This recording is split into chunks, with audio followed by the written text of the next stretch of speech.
अस्सलाम व्यूवर्स, कैसे हैं आप लोग? उम्मीद करता हूँ आप सब खैरियत से होंगे। व्यूवर्स, स्ट्रक्चर ऑफ प्रोटीन्स एमटी कैट बायोलॉजी का चैप्टर 2 टॉपिक 3 प्रोटीन्स आज हम डिस्कस करेंगे।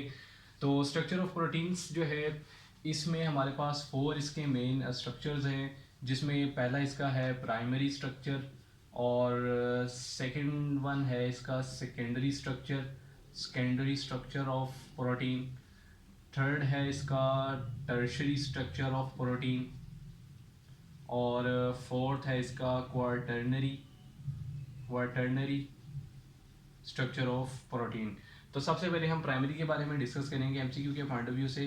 तो इस पे ज़्यादातर काम किया एफ सेंजर ने, जो फ्रेडरिक सेंजर हैं उन्होंने काम किया इस पे, और इनकी कुछ इंपॉर्टेंट डिस्कवरीज जो हैं उसको हम यहाँ पर देखेंगे, देन हम इनके ऊपर आएंगे। एफ सेंजर के वर्क की अगर हम बात करें तो इन्होंने प्राइमरी स्ट्रक्चर के अंदर जो चीज़ देखी वो ये थी कि सीक्वेंस ऑफ अमाइनो एसिड्स, यानी अमाइनो एसिड्स की जो सीक्वेंस है उसको हम स्टडी करते हैं बेसिकली, जो आपका प्राइमरी स्ट्रक्चर है उसके अंदर, कि अमाइनो एसिड्स की जो सीक्वेंस है वो क्या होती है। याद रखें कि अमाइनो एसिड की सीक्वेंस बहुत ज़्यादा इंपॉर्टेंट है और प्रोटीन स्ट्रक्चर या फंक्शन में बहुत इंपॉर्टेंट रोल प्ले करती है। अगर अमाइनो एसिड की सीक्वेंस डिस्टर्ब हो जाए तो उससे पूरी की पूरी प्रोटीन जो है उसका फंक्शन और उसका स्ट्रक्चर जो है वो चेंज हो जाता है। तो इन्होंने ये डिस्कवर किया, जैसे अगर आप इंसुलिन की बात कर लें, इंसुलिन की एग्जांपल दी हुई है, इसी तरह एग्जांपल होगी हीमोग्लोबिन की एग्जांपल है, राइट। तो इंसुलिन जो है इसके अंदर अगर आप देखें तो 51 अमाइनो एसिड्स हैं टोटल, और इसके अंदर 2 चेन्स होती हैं, one is alpha and other one is beta chain, ठीक है ना। इस तरह से चेन्स होती हैं इसमें। एक चेन ऐसी होती है जिसमें 21 अमाइनो एसिड्स होते हैं, दूसरी चेन ऐसी होती है जिसमें 30 अमाइनो एसिड्स होते हैं। तो ये डिस्ट्रीब्यूशन होती है इंसुलिन की चेन्स में जो अमाइनो एसिड्स हैं वहाँ पर। जबकि अगर आप हीमोग्लोबिन की बात करें तो हीमोग्लोबिन में 2 अल्फा चेन्स होती हैं और 2 इसमें बीटा चेन्स होती हैं। हर अल्फा चेन जो है उसके अंदर आपके 141 अमाइनो एसिड होंगे, जिसको आप मल्टीप्लाई करेंगे 2 से, और हर बीटा चेन के अंदर 146 अमाइनो एसिड्स होंगे, जिसको आप मल्टीप्लाई करेंगे 2 से, राइट। तो आपके पास टोटल जो रेशियो है अमाइनो एसिड्स की वो आ जाएगी किसमें? हीमोग्लोबिन में। तो ये आपने देखा कि हाईली स्पेसिफिक नेचर होती है प्रोटीन की, जो सीक्वेंस है अमाइनो एसिड्स की उस लिहाज से। अब इसमें थोड़ा सा फर्दर अगर आप आगे देखें तो अभी तक जितनी आपके पास जो प्रोटीन्स डिस्कवर हुई हैं उसमें जो एक्चुअल नंबर है वो आपका 10,000 different types of proteins discover हुई हैं, जो कि 20 टाइप्स के अमाइनो एसिड्स की अरेंजमेंट से बनती हैं। यानी यही 20 टाइप्स ऑफ अमाइनो एसिड्स जो हैं वो डिफरेंटली अरेंज्ड होते हैं और 10,000 आपके पास डिफरेंट प्रोटीन्स जो वो बनती हैं। ये एक इम्पॉर्टेंट इन्फॉर्मेशन है यहाँ पर। इसके बाद जब फर्दर थोड़ा सा आप आगे मूव करें तो आपको पता है कि कुछ म्यूटेशंस आ जाती हैं। जब भी आपको पता है कि जो प्रोटीन्स की जो इन्फॉर्मेशन है सारी वो आपकी जीन्स में होती है, ठीक है, और जीन्स आपके प्रेजेंट होते हैं डीएनए में।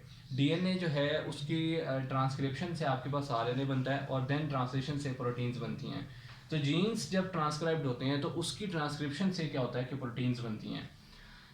इसके बाद फर्दर थोड़ा सा हम आगे देखेंगे कुछ, जैसे हीमोग्लोबिन की आप अगर बात कर लें तो हीमोग्लोबिन जो है इसमें अगर म्यूटेशन आ जाए, मतलब इसमें 574 के करीब टोटल अमाइनो एसिड्स हैं, और एक भी अमाइनो एसिड अगर इसमें से एक भी अमाइनो एसिड की सीक्वेंस अपना एक भी अमाइनो एसिड इसमें से अगर पोजीशन छोड़ दें या उसमें कोई और आके लग जाए तो पूरे हीमोग्लोबिन जो है वो फंक्शन अपना लॉस कर देती है। आपको पता है कि इंसुलिन जो है वो तो आपके ब्लड शुगर लेवल को मेंटेन करती है, और हीमोग्लोबिन जो है वो आपकी ऑक्सीजन कैरिंग प्रोटीन है या ऑक्सीजन कैरिंग बेसिक पिगमेंट है ब्लड में, आरबीसीज के ऊपर होती है।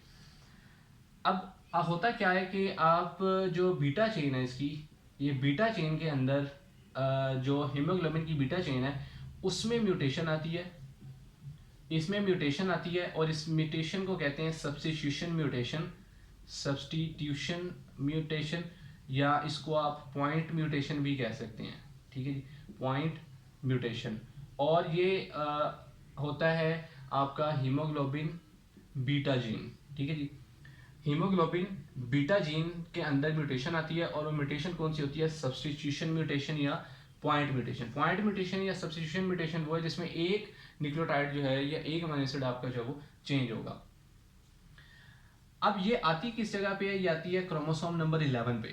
क्रोमोसोम नंबर 11, यानी कि क्रोमोसोम नंबर 11 जो है उस पर आपका जीन मौजूद है, हीमोग्लोबिन बीटा जीन। उस हीमोग्लोबिन बीटा जीन में पॉइंट म्यूटेशन या सब्स्टिट्यूशन म्यूटेशन जो आती है उससे एक अमीनो एसिड का सीक्वेंस चेंज होता है, जिसकी वजह से हीमोग्लोबिन जो है अपना फंक्शन कैरी करना बंद कर देती है, स्ट्रक्चर लॉस्ट हो जाता है और आपको एक डिजीज जो है वो फिर आती है जिसे कहते हैं sickle cell anaemia. Sickle cell anaemia, इसमें ये होता है कि जो आरबीसीज का जो साइज है वो आपका बेसिक ओवल शेप्ड होता है, लेकिन सिकल सेल एनीमिया में क्या होता है कि वो सिकल टाइप हो जाती है, यानी ये शेप हो जाती है आरबीसीज की एनीमिया के अंदर, यानी वो सिकल सेल्ड हो जाती है। तो ये हमारा था प्राइमरी स्ट्रक्चर, जिसमें कुछ अमीनो एसिड की सीक्वेंस बड़ी इंपॉर्टेंट है, ये आपने याद रखनी है डिस्ट्रीब्यूशंस, और ये आपने इस चीज़ को याद रखना है कि कहाँ कहाँ म्यूटेशन आती है और कौन सी म्यूटेशन आती है, जो एग्जांपल्स हैं। इसके बाद हम सेकेंडरी स्ट्रक्चर के ऊपर मूव करेंगे। तो सेकेंडरी स्ट्रक्चर की जब हम बात करेंगे तो वो थोड़ा सा एडवांस्ड हो जाएगा हमारा सीक्वेंस से, फिर हम आगे मूव करेंगे। जब हम सीक्वेंस से आगे मूव करेंगे तो सीक्वेंस से जब आप आगे मूव करेंगे तो आपके पास सेकेंडरी स्ट्रक्चर के अंदर दो बड़ी इंपॉर्टेंट चीज़ें आती हैं। एक आती हैं आपके पास अल्फा हेलिक्स, और दूसरी चीज़ आती है आपके पास बीटा प्लेटेड शीट्स। ये दो चीज़ें सेकेंडरी स्ट्रक्चर में आती हैं आपके पास जो बड़ी इंपॉर्टेंट है। वो क्या कि जब आपके पास अमीनो एसिड्स अरेंज्ड हो रहे होते हैं, तो अमीनो एसिड्स अरेंज होते हैं तो प्रोटीन एक हेलिकल स्ट्रक्चर अडॉप्ट कर लेती है इस तरीके से। तो ये हेलिकल स्ट्रक्चर जो है ये अल्फा हेलिक्स कहलाता है बेसिकली, और इसके एक टर्न में, ये जो एक टर्न हुआ है, इसके एक टर्न में आपके पास 3.6 अमीनो एसिड्स होते हैं, राइट। ये बड़ा इंपॉर्टेंट क्वेश्चन है, इसके बारे में पूछा भी जाता है कि एक टर्न में कितने अमीनो एसिड होंगे, तो वो 3.6 अमीनो एसिड्स होते हैं एक ही टर्न में। अब इसके बाद जब आप थोड़ा सा फर्दर आगे मूव करेंगे तो होता ये है कि जब आपके पास पॉलीपेप्टाइड चेन्स हैं वो बैक टू बैक फोल्डिंग कर लें, ठीक है, यानी इस तरह से उनकी बैक टू बैक फोल्डिंग हो जाए।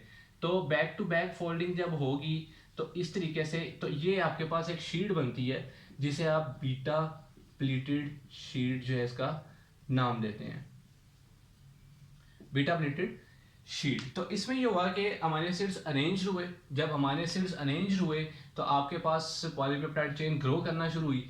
जब वो पॉलीपेप्टाइड चेन ग्रो की तो उसमें क्या हुआ कि आपके पास इस तरह से हेलिकल स्ट्रक्चर अडॉप्ट हुआ जिसे अल्फा हेलिक्स का नाम दिया गया, और साथ में आपके पास क्या बना, बीटा प्लेटेड शीट्स बन गई।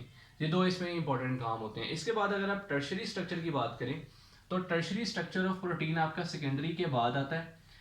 इसमें ये है कि कुछ फोल्डिंग्स हो जाती हैं प्रोटीन की ना, फोल्डिंग्स ऑफ प्रोटीन्स। इसमें जो फोल्डिंग्स ऑफ प्रोटीन्स होती हैं वो किस तरीके से होती हैं कि इसमें कुछ बॉन्ड्स इन्वॉल्व होते हैं, like ionic bond, hydrogen bond होता है इसमें, हाइड्रोजन बॉन्ड, और डाइसल्फाइड